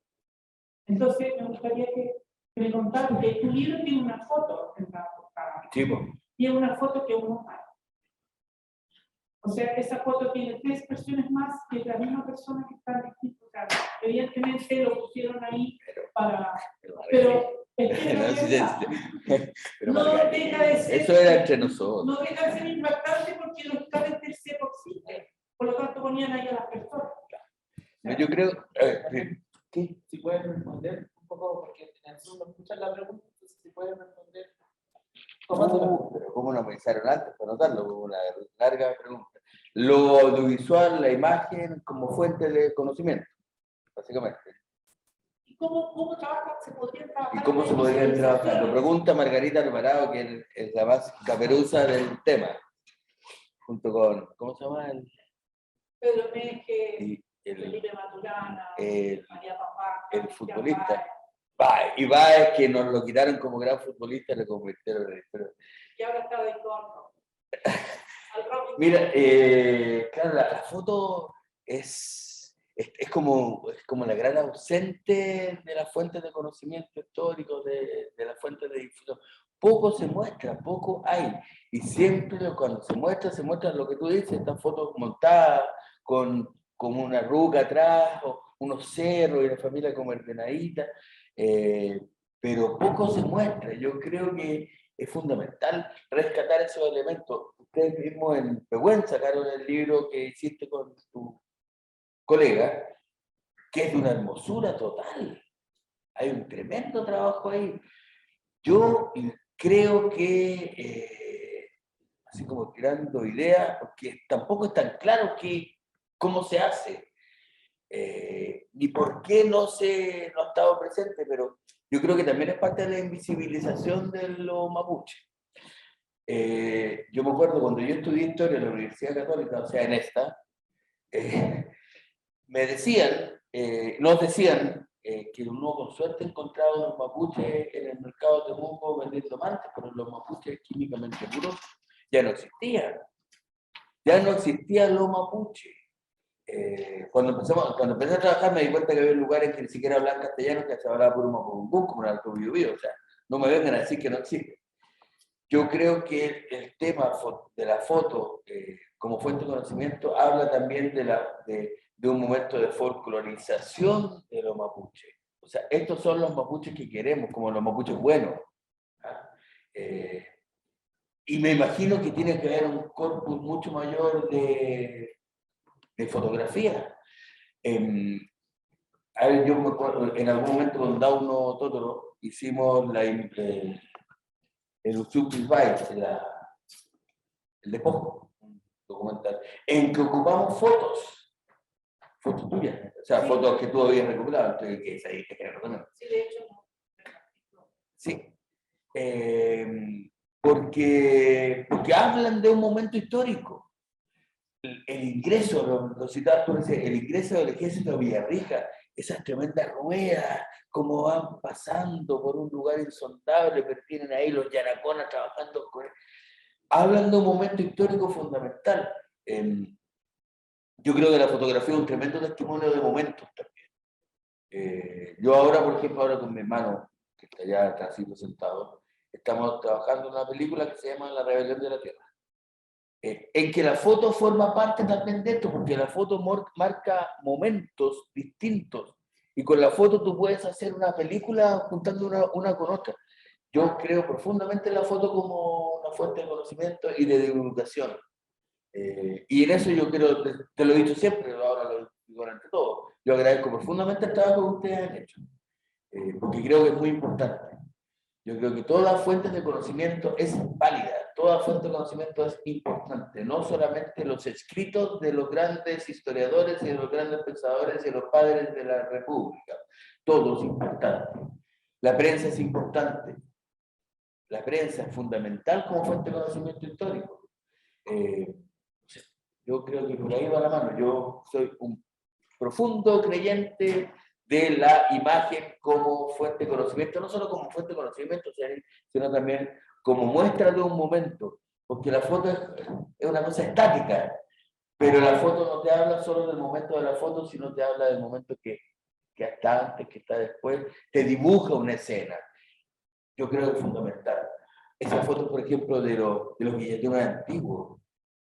Imagínate que yo estoy trabajando en el sur con una comunidad de Curiñanco. Y hay una foto de la comunidad de Curiñanco en el cerro que están demandando hoy día, y es el gran elemento para la demanda territorial hoy día, que un cerro de una forestal, donde se sacaron la foto, ahí estaban ellos antes. O sea, ese es el gran elemento, el gran argumento para la demanda territorial es una foto. Por eso yo creo profundamente en ello. Y se agradece tu trabajo y del equipo que trabaja. Bueno, no era el tiempo, vamos a ir cerrando. Nos preguntamos, Martín, en un momento hubo 200 personas conectadas. Tampoco. No, que el pero no sé si me pueden ayudar, pero hay una pregunta acá que dice, la nota que está en el chat. Sí, es la que está ahí en el chat. No sé si la pueden leer tú misma. Estefanía Milla saluda y dice, para hablar. muchos tenemos apellidos cortados y familias que no fueron inscritas. ¿Tiene alguna recomendación de cómo y dónde encontrar esa información? Apellidos cortados, familiares que no fueron inscritos. No sé, yo, Margarita, ¿tú sabes más? ¿O no? No. En realidad, yo creo que, por ejemplo, hay que buscar en todas las fuentes. Por ejemplo, lo que a mí varias veces me han hecho, oye, ¿sabes qué? Y ahí lo que mi pista, sí. Lo que pasa es que todo esto, la mayoría de las cosas son pistas. Cuando hay una buena pista, podéis desentrañar una historia entera. Me pasa con los estudios de título, por ejemplo, con las cartas de tierra. Por ejemplo, lo que yo siempre les digo a cuando me preguntan, digo, ya, pero ¿de dónde vienes tú? ¿Cuál es tu familia? ¿De qué lugar? ¿Y tu abuelo? Pregúntale a tu abuelo de dónde eran sus abuelos. Y de repente alguno de ellos te dice, no, mi abuelo eran de los coches. Y tú tienes la real gana de reconstruir tu historia familiar, anda a un coche y busca a los, porque son millas, pongámosle que eran Millalemo. Antes pregunta si había millas, Millaleno, Millalemo, y busque por ahí. Pero tiene que ver una vez más con la tradición oral que en el pueblo mapuche se transmite de abuelo a nieto. Por tanto, tampoco trabajo muy lejano. Me voy a colgar de esta pregunta para colgarme también de esta frase. Yo creo que por ahí, por ejemplo, esa es una pista. Tal vez con el apoyo de lingüistas también. Claro, Puedan ser claro. como así como se ha hecho con la toponimia, que se van haciendo estudios de cómo se derivan las palabras, qué es lo que se está silenciando y qué es lo que se va destacando. Sí. Puede ser Y eso, ubicarlo geográficamente, va a ir, te conseguís tu siguiente. Las familias siguen estando ahí. Bueno, yo quisiera terminar esto, Sí, por favor. pero antes y colgándome un poco, quisiera yo terminar esto, mi foro, en mi universidad, porque para que no se equivoquen,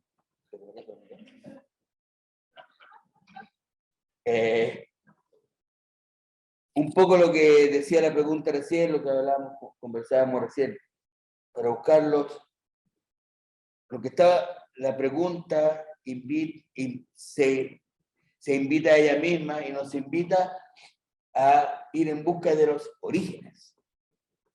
Eso es lo que está preguntando la chica. ¿De dónde vengo? Y la respuesta es, pregúntale a tu abuelo. Y que tu abuelo le pregunte a su abuelo. O que recuerde lo que su abuelo le dijo. ¿Qué es lo que pasa con la historia del despojo del territorio mapuche?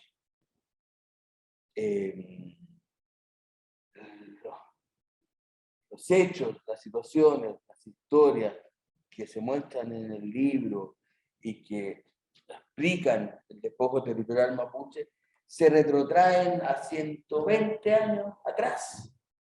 Por tanto, lo que en el pueblo mapuche en la tradición se transmite de abuelo a nieto. Por tanto, lo que me cuenta mi abuelo hoy día, se lo contó a su abuelo y a su abuelo. Su abuelo. Ahí llega, cerquita. Ayer para un pueblo con memoria. Por eso está vivito. Por eso está vivito. Por eso no es una historia del pasado, es una historia del presente, alimentada del pasado, para mirar hacia el futuro. Bueno, Yo quisiera darle sí. la palabra a Nicole Toledo, ¿no? A través del chat que ¡Ay, qué está, moderno estamos! que Sí. está levantando el dedo. Y Nicole, si quieres la puedes hacer por el chat. Ya esta es la última pregunta, puedes escribir. ¿Pero puede hablar ella? Hola. No la puedo. Ahí, sí, dale, levanta el dedo. Di algo. Es que tienes que sacar el micrófono, el sonido, a menos que esté muteada acá. Bueno, lo veremos el próximo lunes. Hola, ¿me escuchan? Ahora sí. Hola. Hola, buenas tardes, profesor. Quería primero contar una anécdota muy cortita y luego hacer una pregunta. ¿Ya? Y Bueno. Nicole, así resumido. Sobre Sí. todo la anécdota. Cortita. Sí, muy cortito. Bueno, mi nombre es Nicole Toledo, yo soy candidata a doctora por la Pontificia Universidad Católica de Valparaíso. Y yo estoy haciendo una investigación que es como muy complementaria a el libro que usted estaba presentando ahora, de la historia del despojo. Por lo tanto, cuando salió su libro, casi me dio un infarto, porque dije, hicimos lo mismo. Me copiaron mi tesis. Esa fue como la parte anecdótica, así que obviamente lo compré de inmediato, lo leí, pero con un detenimiento único. Y bueno, me doy cuenta que obviamente no es lo mismo, ¿cierto? Pero estamos como trabajando lo mismo y queremos tratar de como presentar un poco de todo esto que ha pasado, ¿cierto? A la gente. En mi caso, profesor, lo que yo estoy estudiando es la primera generación de colonos de la Araucanía, que son 397 personas que empezaron a llegar más o menos en 1860. La colonia de Humán, de La Laja, Nacimiento, ¿cierto? Todos estos primeros de allá, en donde de estos 397, 370 son chilenos y hay unos 20 españoles que ahí llegaron por cosas extrañas de la vida. El tema, profesor, es que con esas 397 personas, yo les he estado siguiendo el rastro a cada uno durante estos años del doctorado y tengo más de 5.000 compraventas de terreno relacionadas a esas 400 personas. Entonces yo hablo de un negocio de mercado de bienes raíces que se hizo finalmente por la colonización. Y esto, profesor, aquí viene mi pregunta. Acá Hasta el momento tienes un 7. Gracias. el tema es, ¿cierto?, con lo que estábamos hablando, con toda esta responsabilidad histórica, con todo lo que ahora que está tan contingente el tema, y que se abre la posibilidad de hacer una restitución de tierra. Si aquí, por ejemplo, nosotros estamos mostrando que estas transacciones son fraudulentas, porque al colono, ¿cierto?, se le pasa un terreno para que lo habite, y el Estado le dice, en 5 años más, yo te voy a venir a supervisar lo que hiciste. Tenían que tener la casa, ¿cierto? Nicole, estamos a tiempo justo. Sí, sí. 1 minuto, tu pregunta. Muy cortito, sí. Tu pregunta es, Sí. Tenían, como le decía, ¿cierto?, tenían que cumplir con 3 requisitos para que se les diera el título de dominio, y obviamente no lo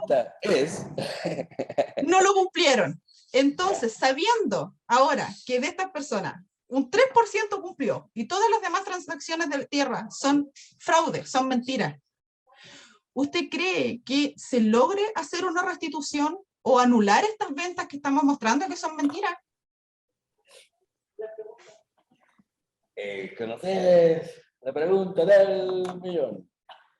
Esa es la pregunta del millón.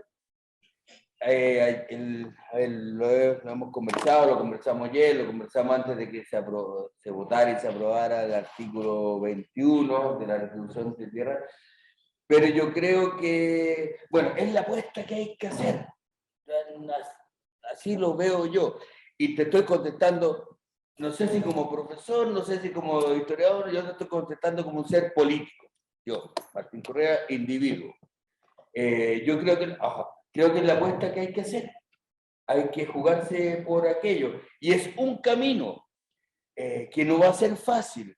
Este libro lo que tiene, entre otras cosas, es aportar una metodología de reconstrucción de la legitimidad de la propiedad particular. Yo creo que, por ejemplo, las tierras que son demandadas tienen que hacerse necesariamente un estudio de títulos. ¿De dónde viene la propiedad? Necesariamente, del uso que se le dio, si se cumplió o no, con qué. Hay muchos caminos, hay otros, por ejemplo, se plantea, ¿se van a comprar tierras? Que es el tema que conversábamos recién. A mí me pueden decir lo que quieran, porque es lo que yo pienso, pero yo creo en la expropiación de tierras por exigirlo el interés nacional. Como cuando se hacen caminos, cuando se hacen puentes, cuando fue el proceso de reforma agraria. Yo creo que es necesario. Ya van 3 generaciones de cosechas de pino compradas para ese huevo de las forestales. Caminos hay muchos, no veo nada. Nicole. Caminos hay muchos. Yo creo que lo importante de este momento político, porque también, claro, tú lo ves y dices, oh, qué bonito libro de historia, pero es un libro político, porque finalmente todo es político. Entonces no hay problema con eso. Yo creo que la apuesta es jugarse por la restitución de los territorios que fueron malamente habidos y que han sido largamente demandados por la familia mapuche en este caso. Y si necesitas apoyo en términos metodológicos, revisor o alguna pista, cualquier cosa, aquí con la Carola, que es la que maneja el computador, te puedes conseguir mi correo y yo te ayudo. Muchísimas Pero tienes gracias, que hacer profesor. una pregunta más corta. Como Paulsen, así que... Sin anécdotas. No, está bien. Muchas gracias por la participación. Bueno, damos las gracias a Martín y a todos los que han estado acá presentes. Aplausos.